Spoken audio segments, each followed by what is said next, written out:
Welcome to Beyond the Casebooks podcast, where we're redefining the road to law school. I'm Micah, your host, and in each episode, we dive into the unique and inspiring journeys of law students, graduates, and professionals who have navigated the twists and turns of the legal world. Whether you're dreaming of law school, currently in the thick of it, or reflecting on the path you've already walked, this podcast is for you. So let's explore the stories behind the casebooks and discover what it truly takes to succeed in the world of law.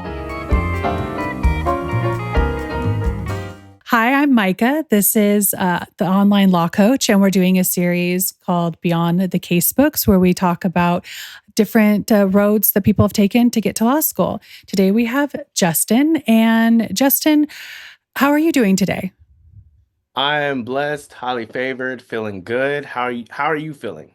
I am feeling good. I'm so glad to have you here because you have a very unique, before law school life and what you're doing now. So can you just tell us a little bit first of all your background so we can get a little setting? Yeah, born and raised in Southern California, to be exact, San Fernando Valley, 818.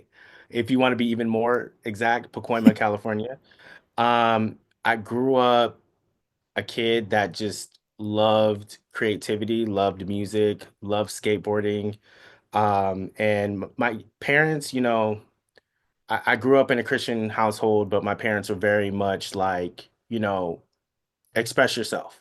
Mhm. So my dad being a musician in high school, he allowed me and kind of pushed me to be in a drum line in middle school. This is around 2004, 2005. And, Nick Cannon's movie Drumline was really Oh, huge, yeah. you know? I tell people Drumline and 8 Mile kind of, oh, and I'll throw in one more movie, Grind, the Oh, skateboarding movie. Three movies were like pinnacle to like becoming who I am today. yeah. Um, and I just chased music. It led to being the bass drummer, well, one of the bass drummers in my middle school drum line. That led to me learning the alto sax in the band the seventh grade. Um, and then that led to also playing piano my second year in drumline. And basically, because there's a section called the pit, and so the pit has like xylophones, marimbas, just other orchestral instruments. And from there, I, fell in love with just music as a whole. Found hip hop because my sister around the time of seventh grade, eighth grade. This is like 2006, 2007. He was a DJ Mhm. and he put a lot of music on my desktop. And that's how I really got deep into hip hop. Like my dad and my sister and stuff like that would play hip hop and R&B, but it didn't really catch my interest at the time because I felt like a lot of the stuff that was commercial was like gangster rap. And I'm Mhm. like, well, I'm coming from a two-parent home. I'm Christian. My mom doesn't really want me to listen to cussing. Mhm. Like I can't relate to it. And then once I listened to the music, I discovered EPMD, Tribe Called Quest, a little bit more of Wu-Tang and a lot more of the East Coast hip hop. Uh, I fell in love with it, and one of my favorite songs, and it really helped me get into hip hop was Nas's "It Ain't Hard to Tell." Mhm. And once I started discovering more conscious hip hop, more underground hip hop, I that was it. I wanted to rap, I wanted to make beats. So everything that I used, from my middle school, I started making my own music. And I made music and rapped all throughout high school, but then that led to me falling into radio, because I still had friends that were musicians, and one of my good friends, he actually he took a music technology class at Cleveland High School, Grover, Cleveland High School. I always have to clarify that up, not Ohio.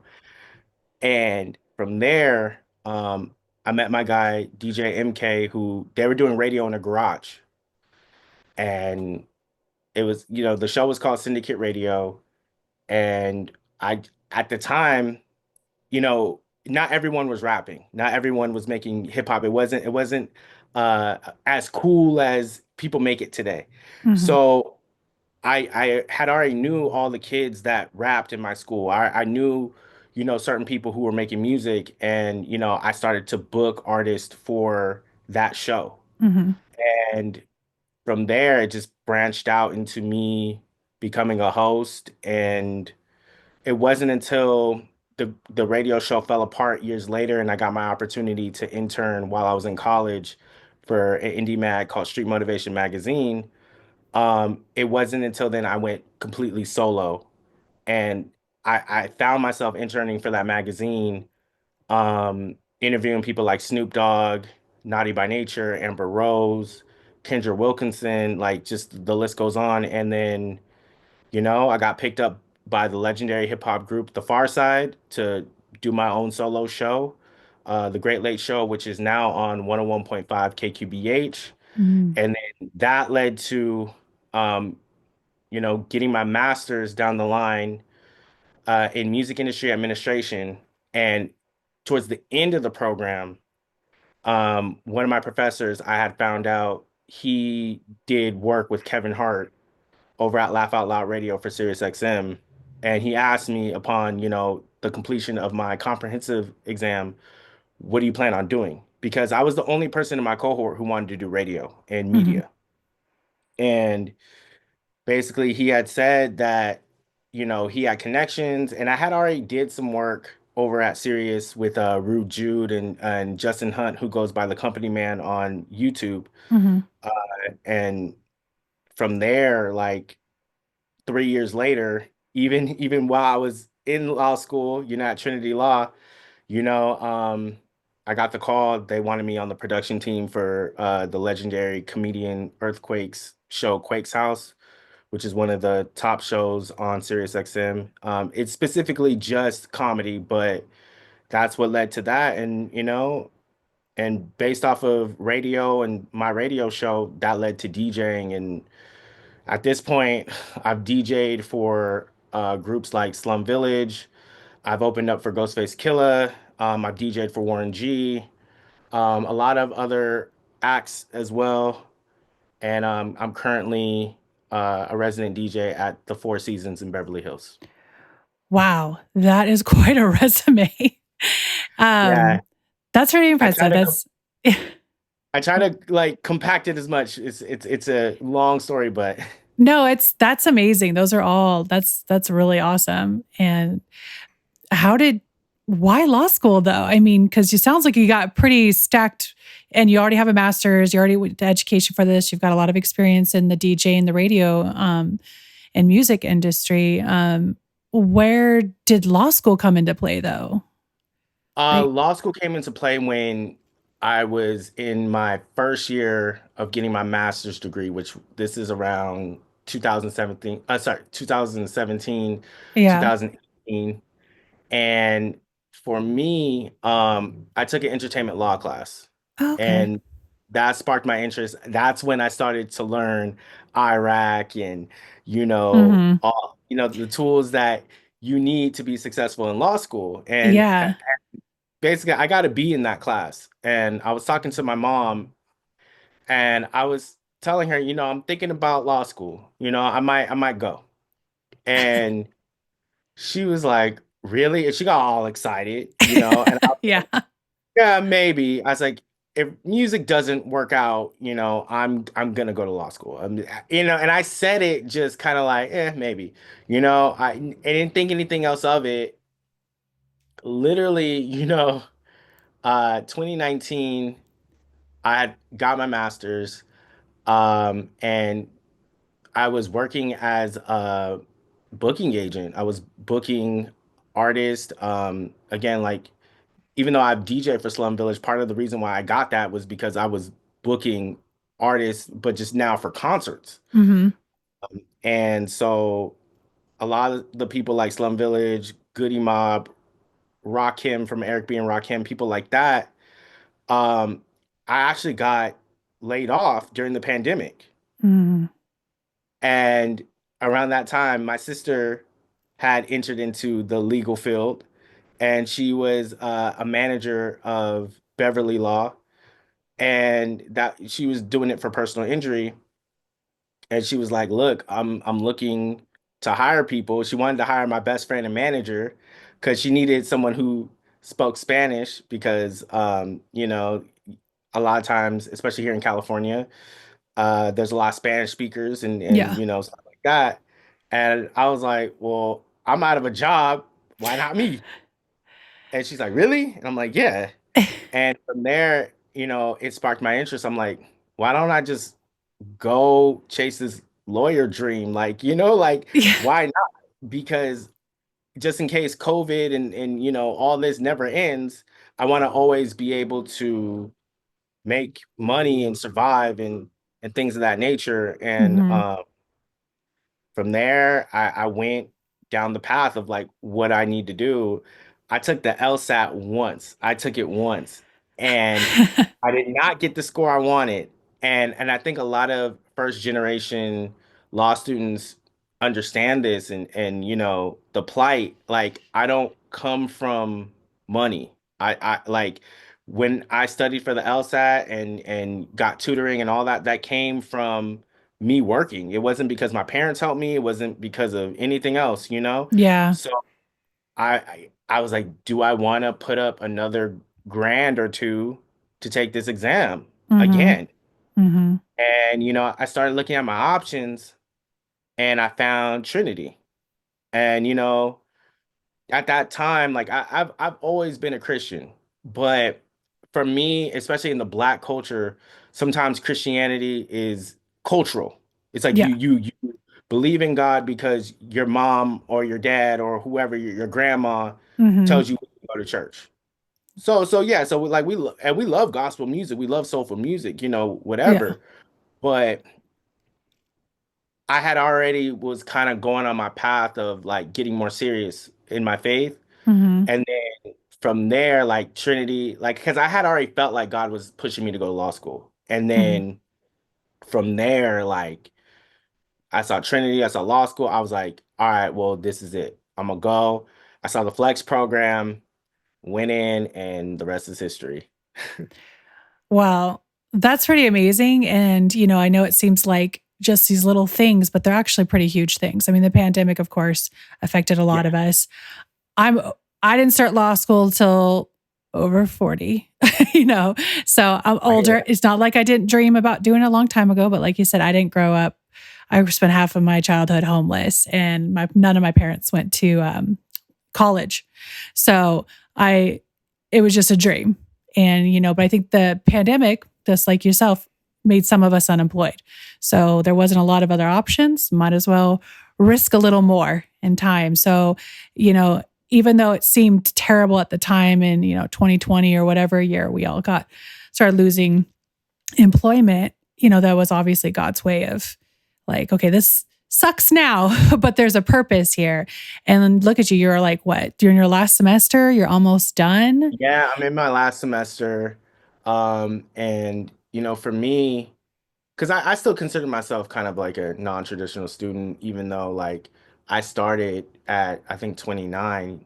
The thing is, like, again, I was coming in, with this pretty good resume, Mm-hmm. but at the same time, it's like, yeah, man, I'm not making all the money in the world, right? Not Yeah. enough to, and I'm being transparent, not enough to really sustain myself in Los Angeles, like, Oh, yeah. and Yeah, exactly. yeah, like, and people who live in Los Angeles know it, like, it's not easy to make it happen here, like, to get your name known, to be in the market, to you know basically have some type of recognition on top of financially taking care of yourself. It's not easy, but I felt like, you know what?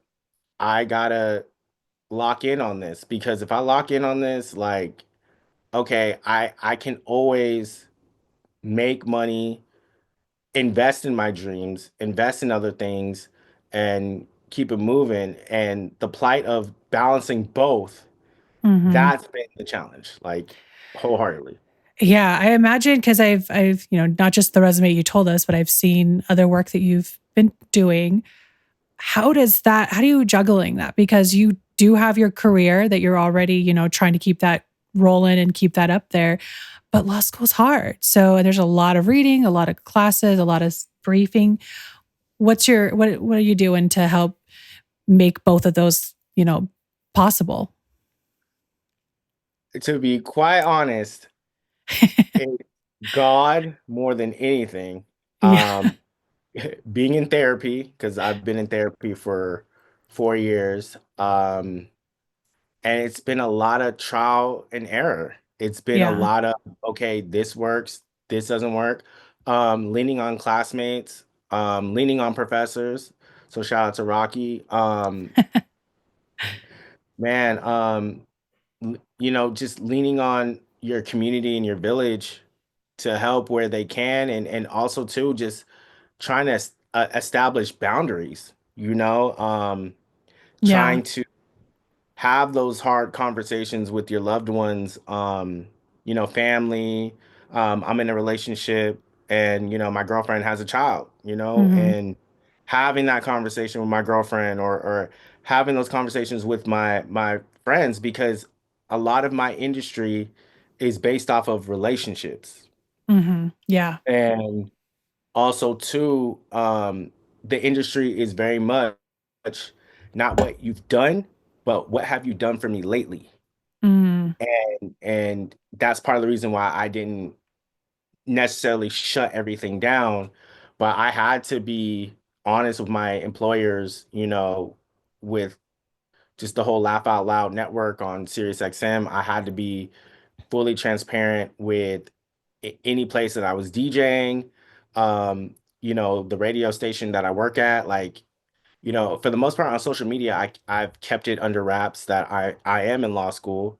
Mhm. Um, but as far as people who needed to know, I made sure that I let them know, because, you know, perception is reality to a lot of people. And, Mhm. us as people in the legal field, you're an attorney to be, I'm an attorney to be, Rocky's an attorney.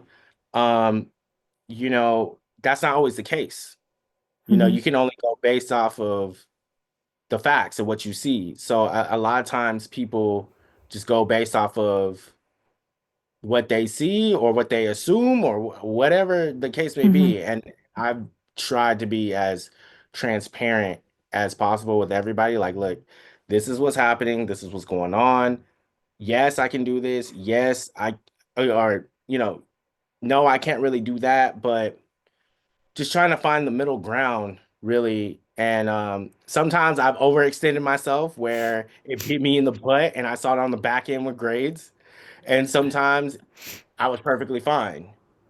But yeah, it hasn't been an easy fleet at all. And, going back to the whole first generation thing, it's it's one of those, like, I, I don't have any examples of people who are DJs slash media personalities trying to become attorneys. Mhm. I don't have that, Yeah. And I mean, it's beautiful, because it's like, okay, I feel like I'm breaking a glass ceiling, right? But Exactly. at the same time, it's like it's rough. So the only person I could really lean on is God. And whatever else I can't understand and I'm dealing with in terms of mental health, I gotta talk with my therapist, or talk with my loved ones, because there's a lot of times, especially the first 2 years, especially the flex program. Because for those who don't know, the flex program, they'll let you in without an LSAT score, but if you don't grade out, you're gonna have to take the baby bar, which is the first year law exam, which they test you on contracts, criminal law, and torts. But I have classmates around that time that still haven't returned to Trinity. Mm. And even I'm in my last semester of law school, I can't even count 10 people that we started with and that are still here. Yeah. Uh, and so it's been one of those things where it's just like I've just had to lean on God, and the belief that I can make it happen, because I've wanted to drop out for sure. Like at least the first 2 years, even Rocky knows, like I've wanted to drop out big time. Oh, I know what you mean. I'm married to him, and every semester I was crying. I'm like, I don't want to do this anymore. I don't want to do this anymore. And he'd be like, well, let's do you want to quit? You can quit. I'll support you if that's how you feel. I'm like, well, let me just see what I get. Let me just see. And I'll try one more semester. And it's hard. And it really just kind of defeats you, because if you did good in your other undergrads, or you did good in your, professional career, and then you see those, essay scores, or it's just a different way of learning and everything, it can really make you feel defeated. And it's good that you've had a therapist to talk to, because it's kind of nice to have somebody to be a bouncing board to get that off of, but without them expecting you to give you their time, like family does, which is wonderful to have that support.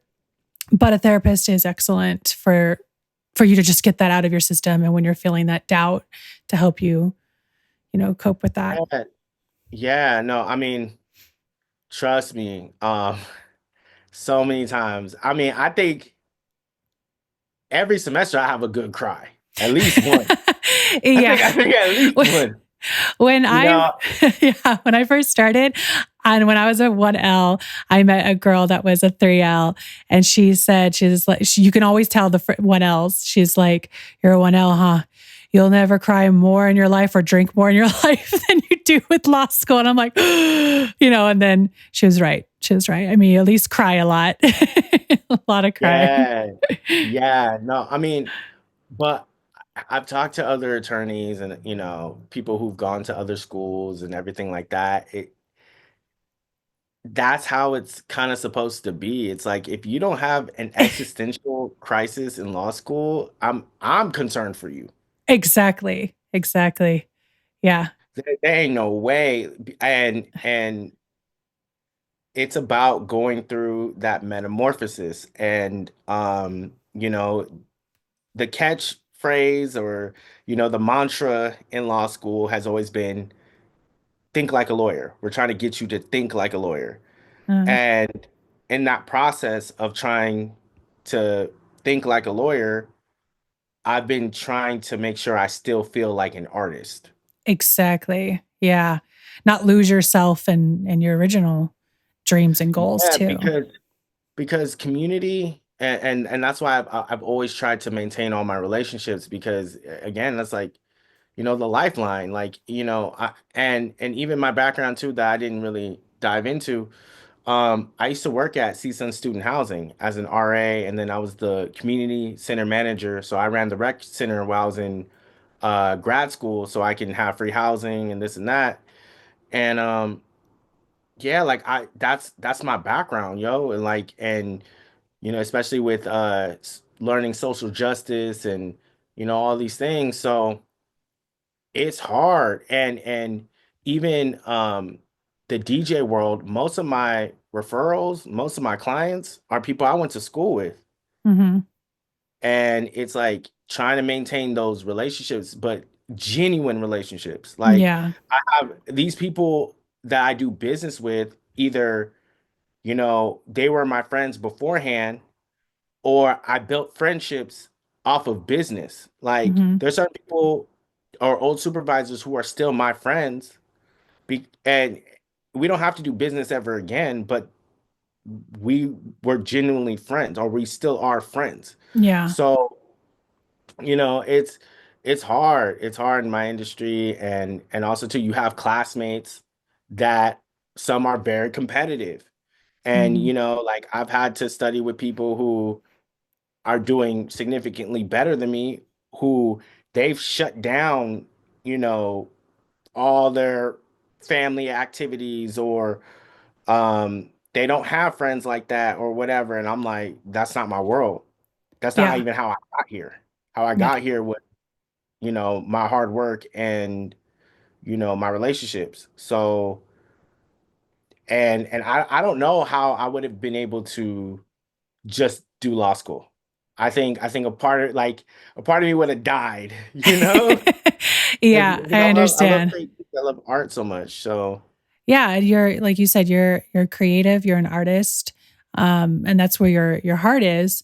And I think this, this law school is going to give you that, power behind it. And I mean, obviously now you'll be able to handle all your own contract rating and stuff. So it's really going to Uh, play some role in there. And I don't know if you find it, but it kind of gives you look at other sides. Law school thinks people are just arguing. It's like, no, it kind of teaches you how to look on both sides. And yeah, as Christians too, we should, but it's easy for us to like quickly judge. We judge things that might be exactly just like us, and in every way. But I think law school is like, I got to sit down and analyze the situation. Um, yeah, yeah. So, yeah. No, I agree wholeheartedly. What I love about it is sometimes it gives me a break from my creative space and my creative mind because a lot of the way a lot of stuff comes to be is just based off of feeling. And for me, even when I interview artists, sometimes you want this elaborate answer. You want to really get the I'm going to use a legal term, the mens rea behind the creative yeah. process, right? Like Yeah. Yeah. what's your state of mind, when you Hmm. created this album or whatever. And sometimes artists will be like, well, because I felt like it. And it's like, well, but that's like the gist of being artistic. It's a Yeah. very spiritual. I just felt it in the moment and I went with it. I just trusted my gut and it just felt right. And here we are. Hmm. Whereas law is like, no, well, how did you reach that conclusion? Exactly. So on the back end of practicing that for 3 to 4 years, as a result, you start to listen to people and hear their logic and hear how illogical some people are. Like sometimes I'm just like, and also too, like being in media and being a media personality in hip hop specifically, a lot Yeah. of times you'll hear people who argue about things that are subjective. And you're like for me, like now that I'm almost an attorney, I've always disliked the greatest rapper of all time list. Like whatever Hmm. that list. I've always disliked it because I'm like, yes, are there objective things when it comes to art? Of course. Hmm. But the basis of it a lot of times is subjective. Exactly. So now looking at it as someone who's almost done with law school, starting to prepare for the bar exam, I despise the greatest rappers of all time list even more because I'm like, how do you sit and narrow it down? Because a lot of the people who are putting these lists together, Hmm. they're projecting their preferences Hmm. of what they think makes a great rapper. They're projecting that onto why Kendrick Lamar is at this number, or why Common's at this number, or whatever rappers. And I'm just like, it don't make so a Yeah. lot of times it's like people are illogical. I'm like, I gotta like turn off the TV or the phone because I'm just like, I'm not trying to hear. Yeah. I can understand that. It does change your can kind of ruin your everyday thing. Now, when you see, some stairs, you notice like if there's like a little board that's out of place, it's like, oh no, that's a liability right there. It's like you can't just enjoy a Oh, normal day anymore. oh yeah. Oh, DJing for real. Oh my gosh. Especially show business. I'm like, yeah, no, that's a liability. Like I've been super duper like, no, what's my trips on that cable?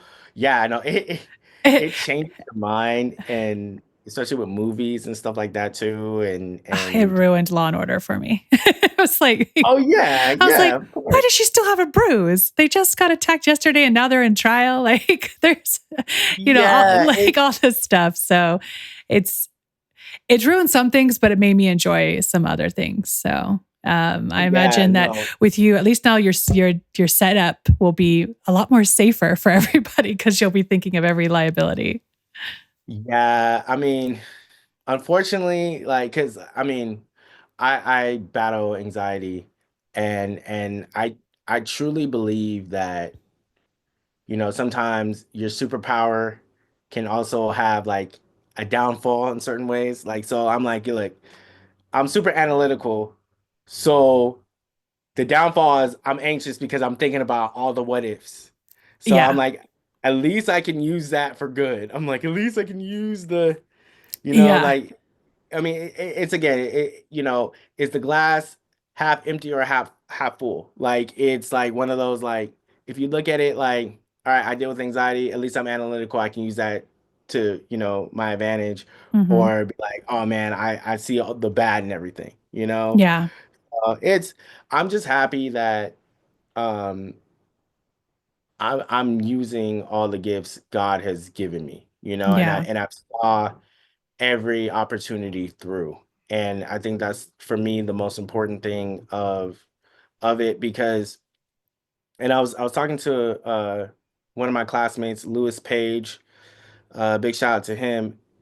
I think back in the day, back when I want to say like the 1800s, when people were wearing powdered wigs and, Hmm. listening to Beethoven and all that, um, they were interested in a lot of different things. They were interested in philosophy, arts.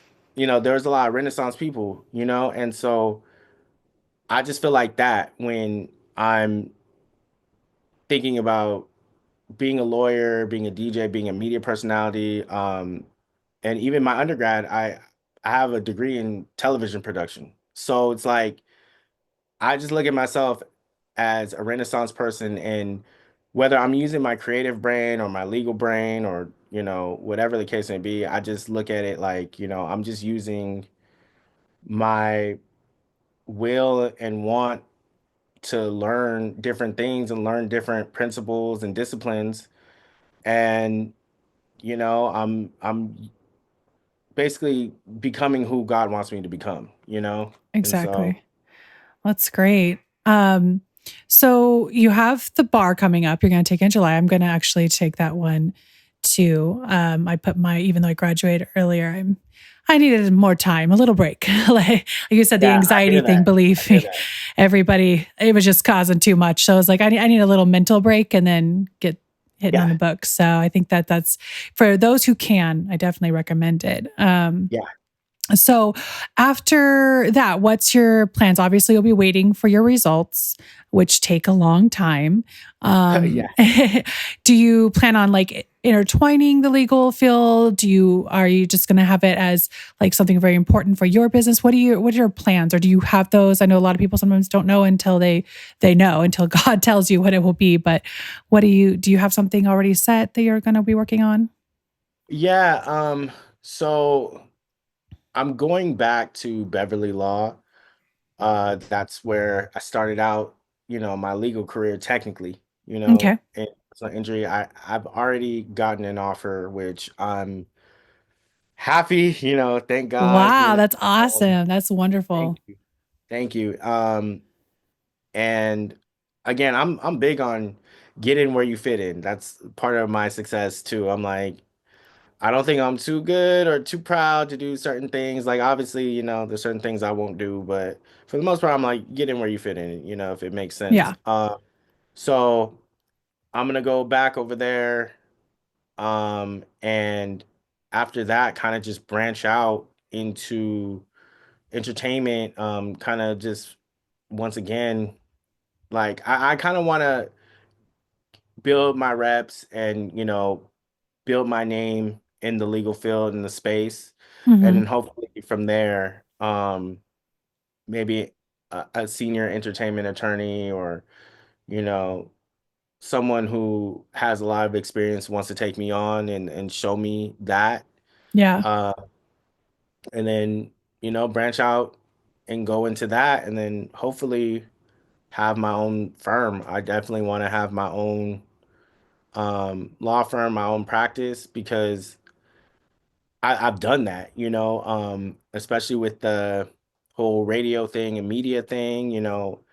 I've worked for pretty big names at this point, or industry legends, and I just decided, you know what, with justified media and stuff like that, I was like, you know what, why wait for a Power 106? Why wait for a Complex? Why wait for even SiriusXM to recognize the grind, the talent? Like, I'm gonna go jump out and Yeah. do my own thing.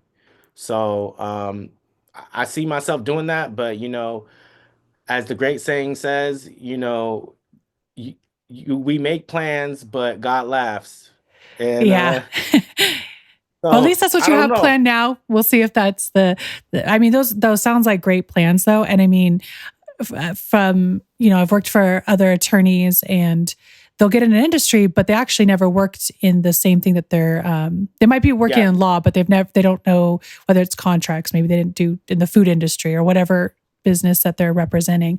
I mean, you'll have a uniqueness because you'll like, I know what it's like to be a DJ. I know what it's like to be in the music industry.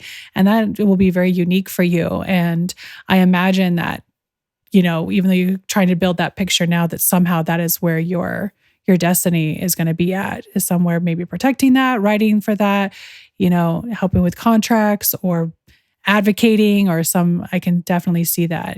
yeah, yeah. No, I mean, outside of like just wanting to read and negotiate contracts and advocate for artists in that space, like I've also thought about doing it on like the employment law side of it too, because Yeah, there's so many things that happen, like wrongful termination, sexual harassment, yeah, a and lot I of mean that you stuff have to look any farther than what's going on with Diddy, like that's yeah, unfortunately Diddy, that yeah, Baldoni, a bunch of stuff in the yeah, news lately.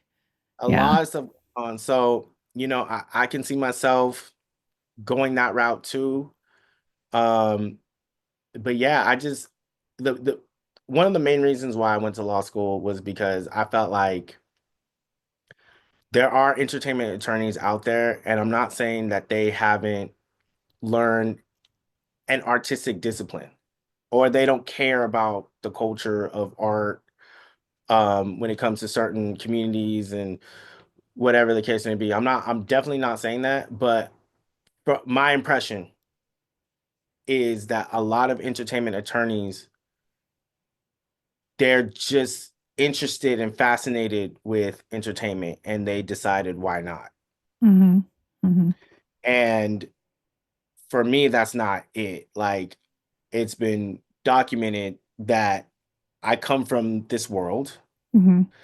and me getting my Juris Doctor and becoming an attorney is me becoming bilingual. That's how I Hmm. look at it. Yeah, that's Like, a good way. yeah, like that's what it is. Like, I want to be able to be like, approach an artist or a filmmaker or any type of creative and be like, look, this is what it's saying. And I want to, line for line, be able to break it down so they understand their rights. Yeah. And if they decide to give up their rights in a certain way, hey, at least you took the risk, you assumed the risk, like that, like because not all deals are bad, like even in terms of record labels, Hmm. like a lot of people want to blame the record labels for screwing over the artist, but like sometimes artists just don't understand record labels, and sometimes you know what you may think is an artist being screwed over to another artist that's beneficial. So I just want people to know at least like, hey, this is what this is. Hmm. Do you agree to those terms? Hmm. I'm not here to tell you like it might come down to it where I wouldn't take that, but because you're signing with Universal and they can get you on so many different playlists and billboards and they can get you in certain places, Hmm. it's worth it Yeah. because they have the relationships. So Yeah. I just want to be able to be a vessel and be that guy who's like the Rosetta Stone of the industry and Yeah. just like break it down like, hey, and really have a real conversation of like, okay, where does your morals and values lie, and how far do you want to take this? Because Mhm. even that's what I do with DJs now when I book them at a spot that I'm a resident DJ at, called Linnea. Like it's like, what do you want? Because there's room for everybody to succeed in this industry. There's room, but there's only going to be so many. It's like law school.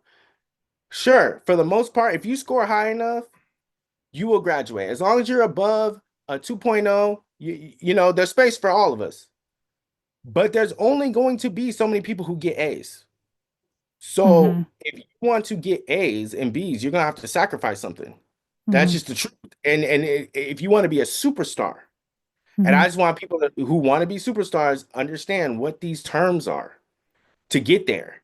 Mhm. Like now, if you want to be independent and you don't really want to be a superstar, you just want to make some money and just be cool, Mhm. then here's the line. Because like for me, I can only speak, as far as being an independent, DJ and media personality and all that. I'm okay with not being a superstar. That's not even the goal. The goal wasn't to be in the conversation of greatest media personalities in hip hop. That Mhm. wasn't it's I do it because I simply love it, and I'm gonna take it as far as God is gonna allow me to take it. Mhm. I'd rather have my stardom be about the totality of what I do and give people opportunities and be more of a community leader versus, competing with the DJ academics of the world or, Mhm. the Kai Cenats of the world. Like I'm not here to compete with them. Yeah. So again, I just want people to understand legally what's going on and what the terms of the deals that are being presented to them because there again, there's only so many slots, but Yeah. you're gonna have to sacrifice something.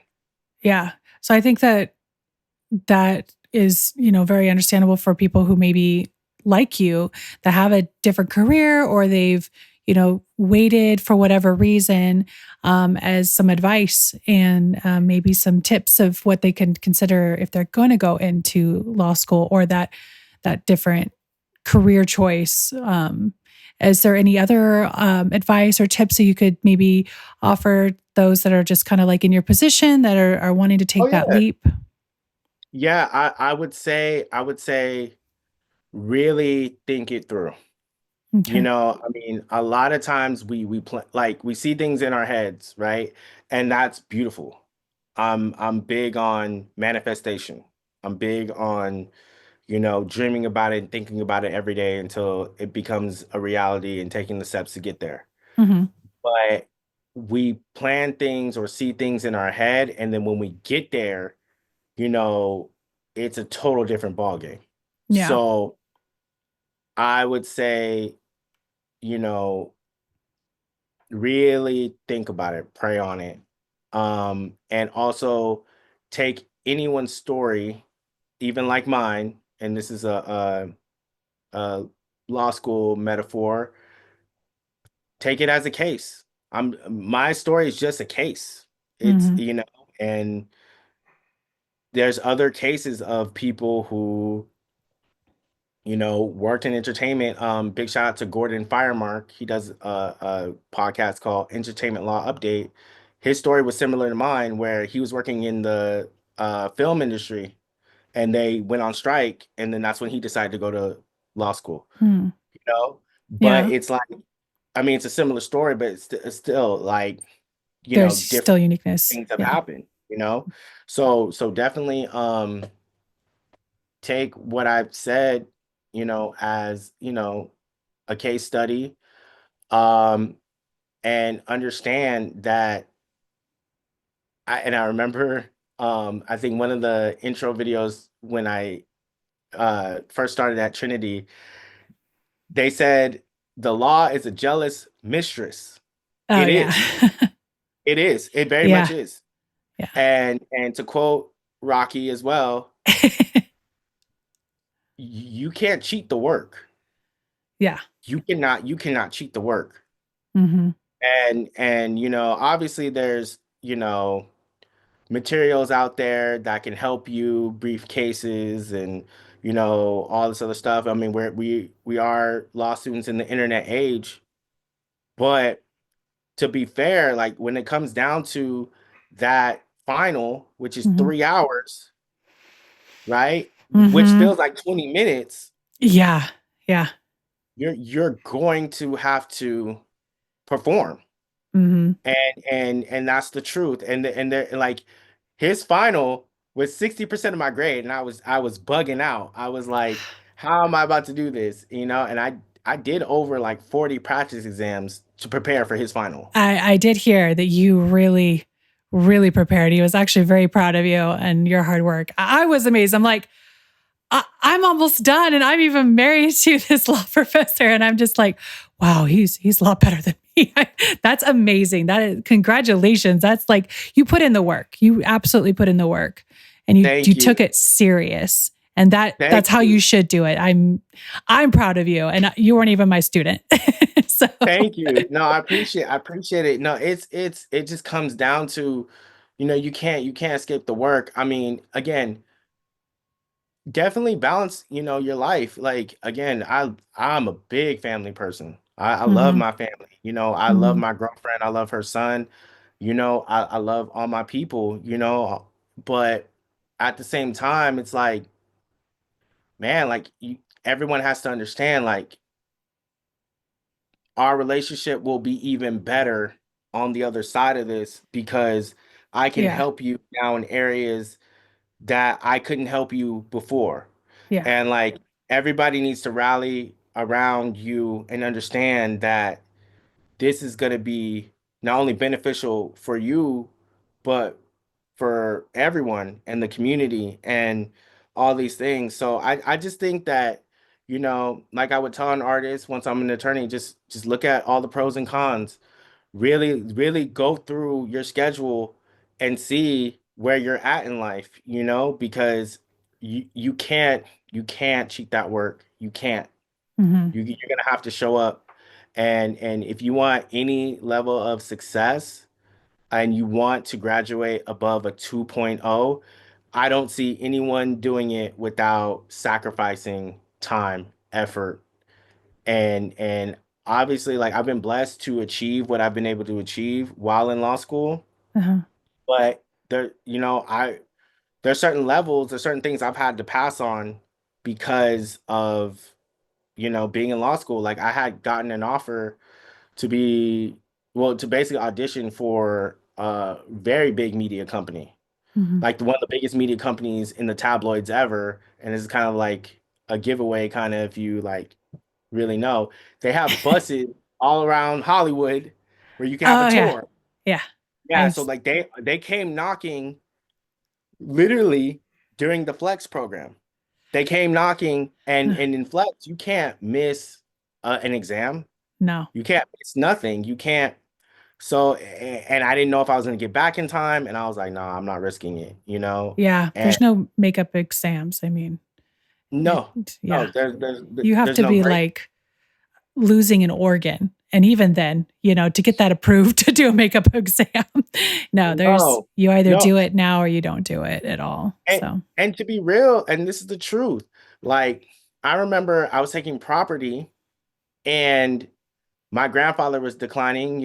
Rest in peace. But I remember I was getting the news that he only had a few days, and I have a property midterm within a few hours. And mm, I'm emailing the school like, hey, can I retake this or like take this another time? And they said, "Yup, you can. $500, please."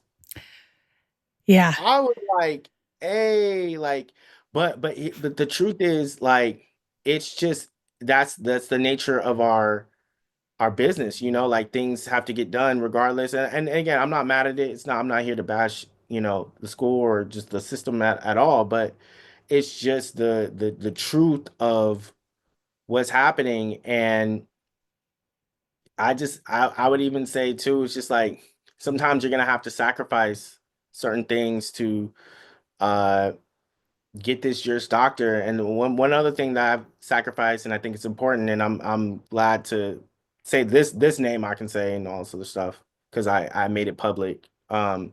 So Slum Village had offered me to be their tour DJ last summer, Hmm. and I said no. I, well, not necessarily no, but I was more like, we can make it work. Like certain dates, I can try to do it and figure it out. But ultimately, I told them I have to graduate. I have to finish my law degree. I'm Yeah. literally semesters away from being done. Yeah. And When you're that so close, especially when I'm you're so that close. close. And that's but I feel like God will test you. The devil will tempt you. Like Hmm. it'll be like, why now? Like, and that was my biggest thing in law school. Yeah. Why are all these opportunities happening now? Because if they would have came before, I don't think we would be doing this interview. I No, would be soaring. I'd be. exactly. Yeah. I mean, you probably wouldn't have come or you wouldn't have come to the school at the time you did. And, I met you at a CLS meeting. I've had a couple courses with you. Yeah. So, no, we probably wouldn't have. I'm not in the music industry. So probably wouldn't have crossed paths. But, I am glad that I have met you and that I've gotten a chance to hear your journey and your story and all your background and everything. And, I know we're both going to be, passing that bar at the same time, so and that's like you said, we meet a lot of interesting people that we wouldn't normally meet. And, like there's a lot of new friends that I've had from law school and that I'm sure that you've made some, and now we suffered together. So now Yeah, we're going to have yeah, that common bond, you yeah. know. No, and that's the cool part. And same with when I was in grad school, I mean, it was different because these are all people who wanted to be in the music industry. So I Hmm. felt a little bit more Yeah. at home. But at the end of it, when you're with your friends, it's celebratory. It's like, man, like we went through it, like, yo, we did what we had to do, but we came out and we're masters now. Hmm. And same thing with what you said. Like I totally agree. There's that camaraderie, and on top of that, I've been able to meet and fellowship with people from different walks of life that I wouldn't have been able to without, this. And even there's certain people who I found out, like even Louis Page, like I didn't know he was in the industry too, and he builds studios and stuff like that. Or like Hmm. Edna Center, who she worked for Live Nation, which they're huge talent buyers. So Hmm. like it's been cool, like, and that's what I love about Trinity as a whole is like you meet so many different people from different backgrounds, Hmm. and and obviously there are people who aren't necessarily of the Christian faith, but you do get to meet a lot of people who believe in God and believe in Jesus, Yeah. and on top of that, they have such unique stories and backgrounds. Yeah. um, I think that that's more beautiful and valuable than if I would have went to a Ivy League or anywhere else. I think that there's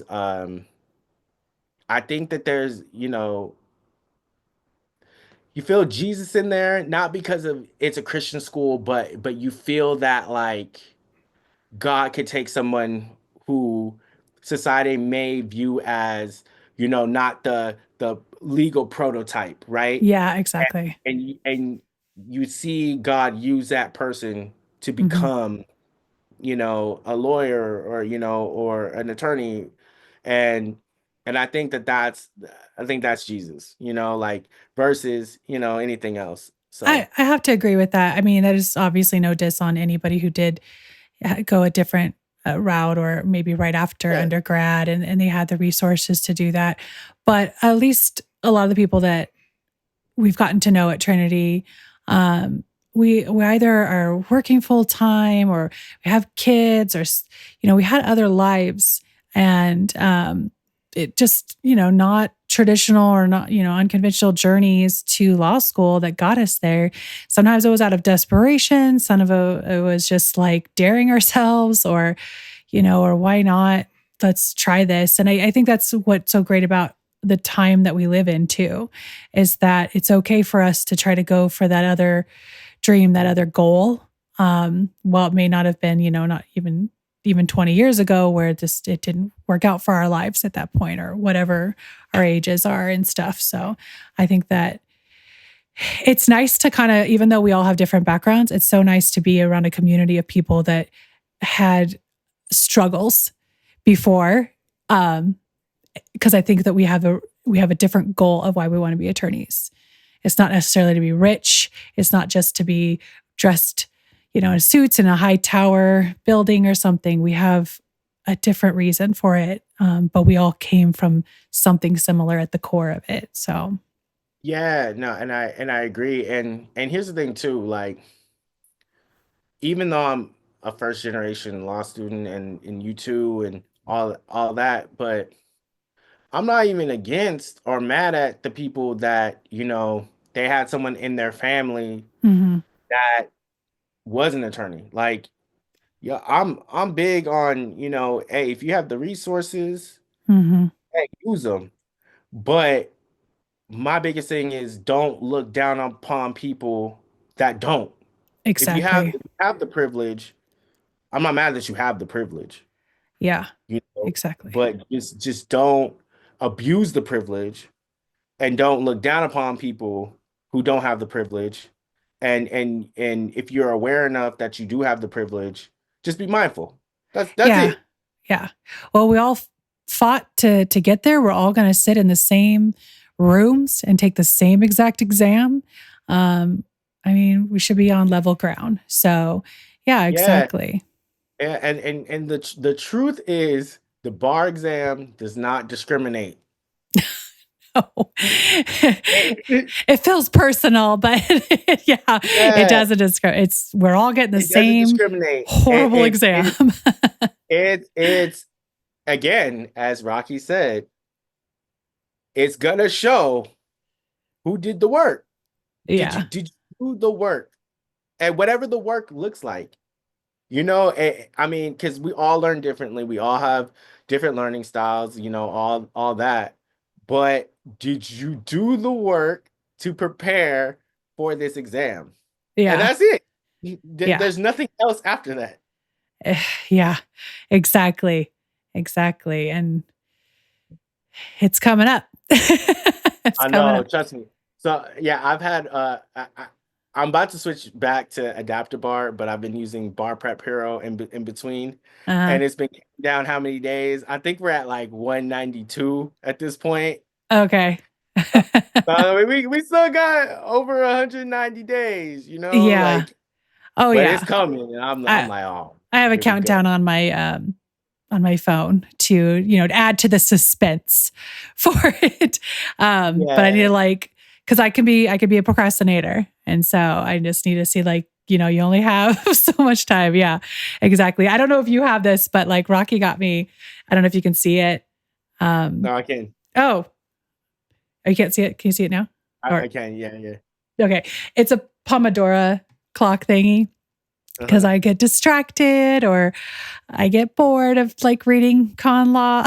So that's actually helped a lot. It helps me focus okay, I only have to do that much time. And then I can have a break, do something No, fun for a minute.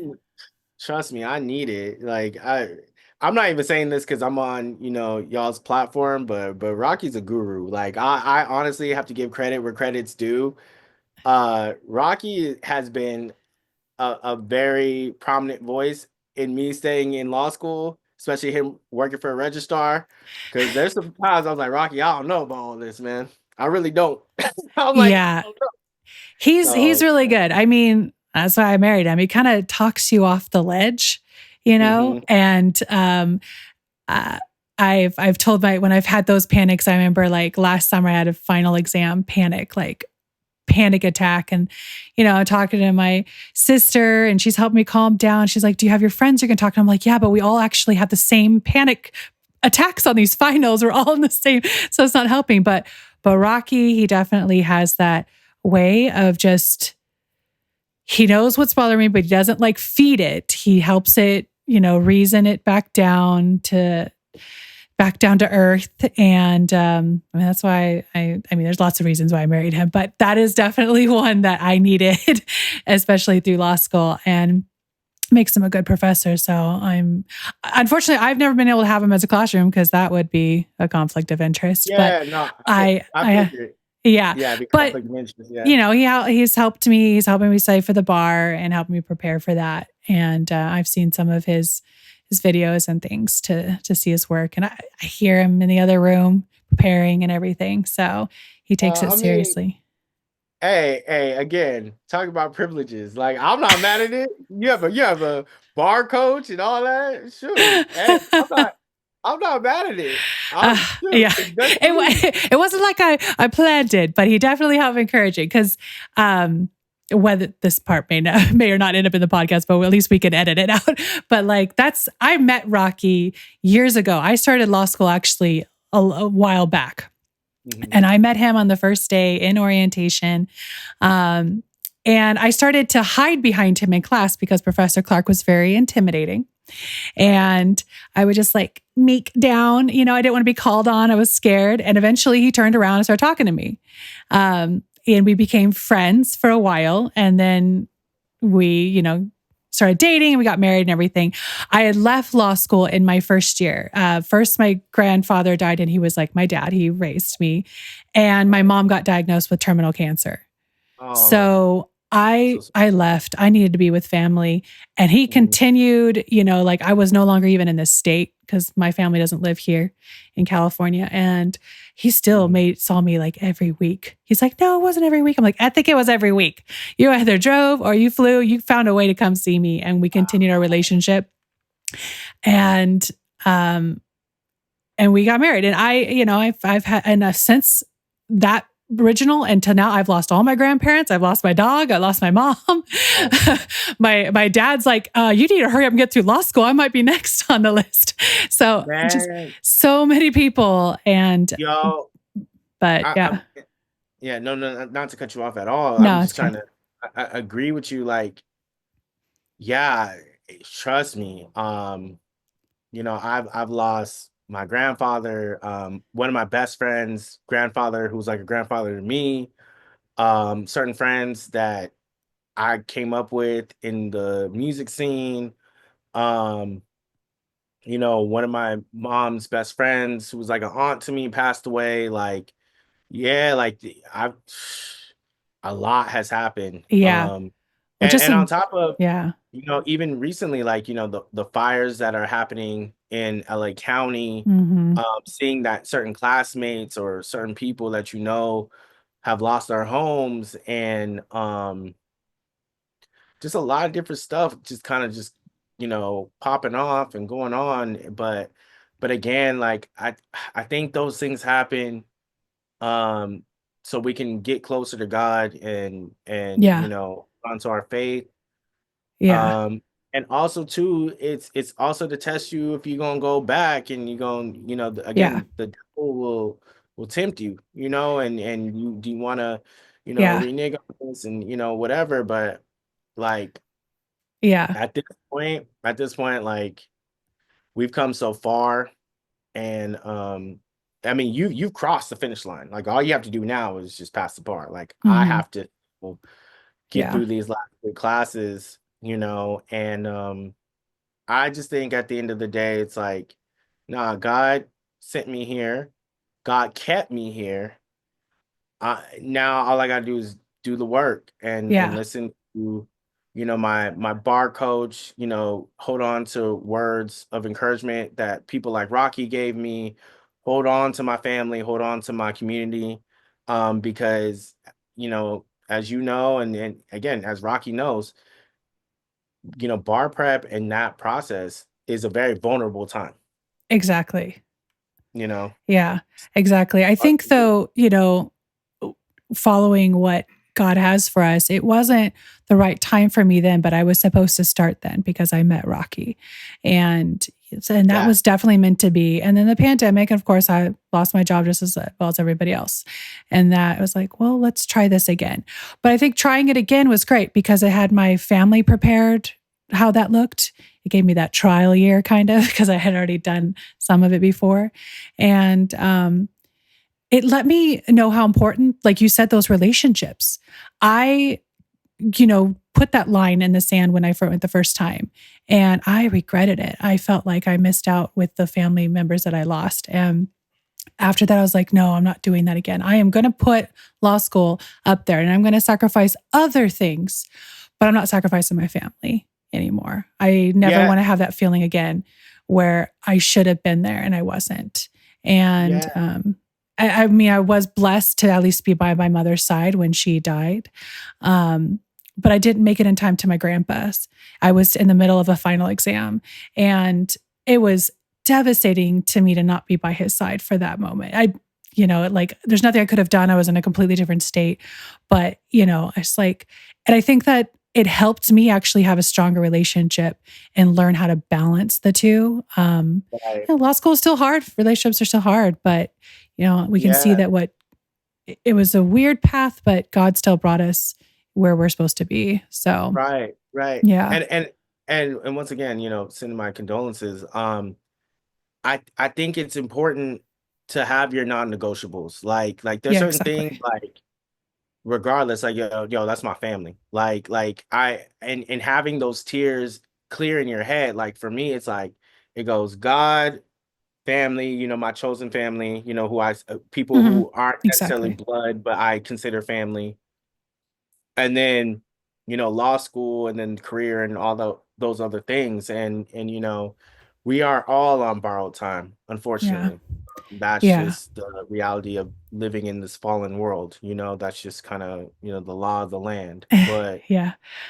um The, yeah, but it's important, and I'm big on um just being sentimental, and I love like knowing the significance of things. Like that's part of the reason why I fell in love with hip hop, and you know carrying on traditions, and you know memorializing certain things, and basically understanding why certain moments in hip hop were so significant to see the evolution, mhm, and so that is transferred into everything else, like with family and friends. Like, I'm very sentimental. And so I can definitely see how that could have been rough. And but I also want to, let anyone who's listening too, I think because we're in a capitalistic society, and I think the practice of law is so much about output, and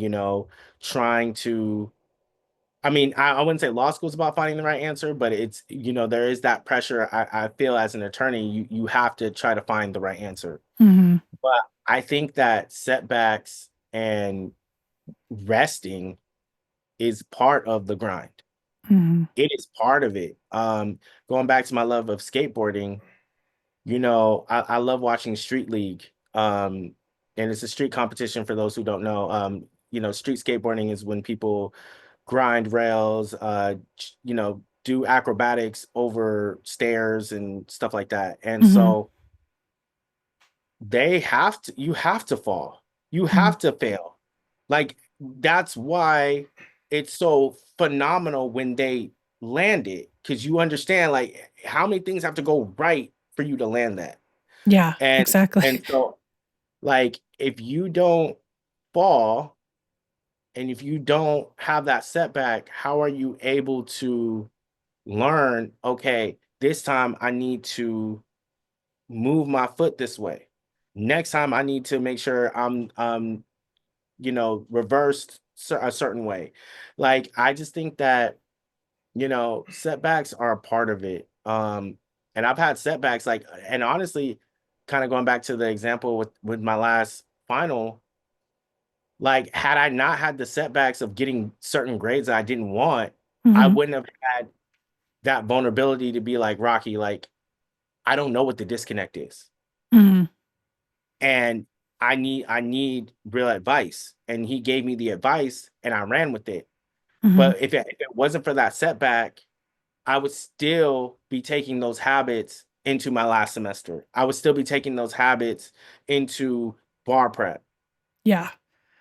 So it's like it's same juxtaposed to what you're saying. It's like it's unfortunate and it's different because it's life, and I feel like that's more valuable. But I think at the end of the day, those setbacks are so important because they help you uh get to where you need to be, and they're part of your testimony.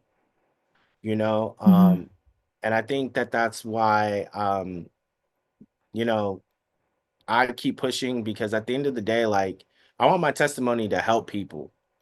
On top of practicing law, I want people to see that like you don't have to look a certain way. You don't have to talk a certain way. You don't, again, I don't, people look at me like they probably don't even think I'm in law school. They probably think whatever they think, and I don't care. That's none of my business. But at the same time, I've seen it where I've broken people's necks. I'm like, yeah, I'm in law school. And they're like, what? Like, because they think I'm just a DJ or whatever. And I'm Hmm. like, no, like, I mean, people we're way more multifaceted than what people think we are. And Hmm. but I just think bring it full circle is just like I think the setbacks and the getting rest and taking care of yourself is important. Because how else? Because if you were grinding and you were all in all the time, I mean, okay, you graduate, you pass the bar. At your graduation party or at your graduation, you ain't gonna have no friends. Nobody's there.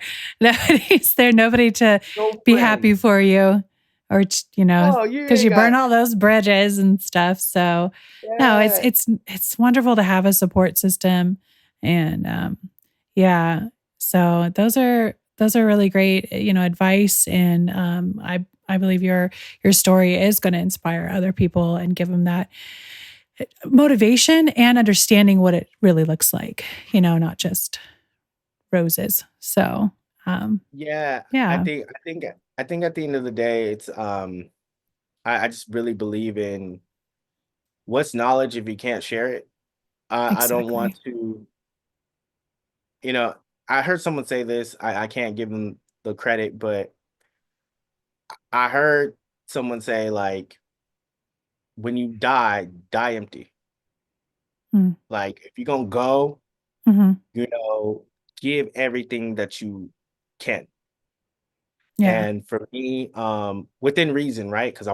I wanna live long. I'm not one of those like, I Yeah. I I'll rest when I die. I'm not one of those people. I'm like, I'm also big. I do believe life and power is in the power of the Yeah. tongue. So I'm very careful these days. But when I do go, when God calls me home, Hmm. I want to be able to meet God and be like, Lord, I gave everything I could while I was on this earth. Yeah. Everything to be sustainable and healthy and for your will, I did the best I could.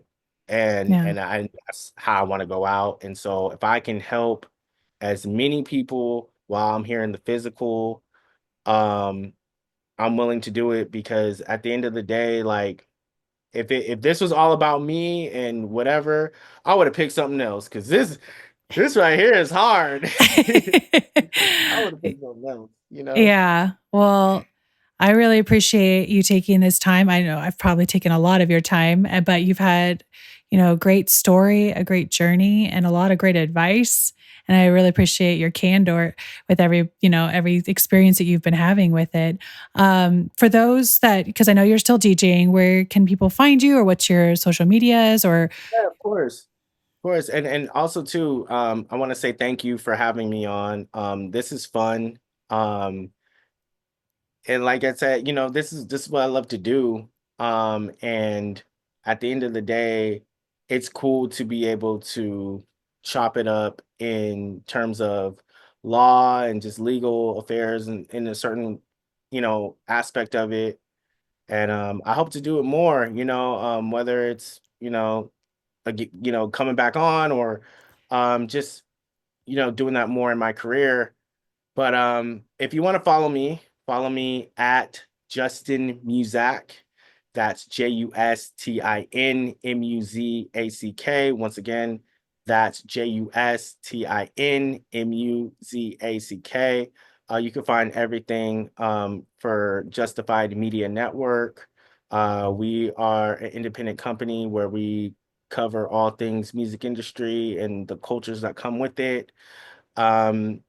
Basically, you can find where I'm playing, also links to The Great Late Show that airs 1 a.m. to 3 a.m. on 101.5 KQBH, and you can find all the archives or just anything else that's going on with me. Great. That's great. And I do plan on having you back after you take the bar or after you've passed the bar, whichever one you feel most comfortable at. Sometimes people want to wait till the nerve is completely done. But we want to do the where are you now, what's going on, and touch base on you and see how that's going and stuff. So and how tormenting the bar exam was for you too. Yeah, I would love to. And I'm honest. I'm as honest as I possibly can be. I mean, obviously within reason with certain things, certain stories with, industry people, I have a level of integrity as we should as future attorneys, Exactly. But for the most part, anything that's me solely for, I'm an open book. So anything I'd be honored to tell y'all my story as much as I can. So, well, that's great. We'll definitely look forward to having you again then. And thank you for that time and telling us all this story. This has been excellent. And yeah, I know we talked for a long time, but this is definitely well worth it. There's a lot of new stuff I got to learn about you as well. So thank you very much. Thank you. And I just appreciate the platform. So thank you. God bless you.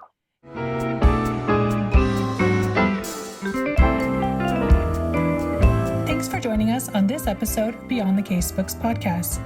If you enjoyed today's discussion, be sure to follow us on Instagram at The Online Law Coach for updates and behind-the-scenes content. You can also watch full episodes and more on our YouTube channel, The Online Law Coach. Don't forget to subscribe to Beyond the Casebooks podcast on Spotify and Apple Podcasts to stay up to date on new episodes. We'd love for you to leave a review and share your thoughts. It helps us reach more listeners just like you. Until next time, keep redefining the road to law school.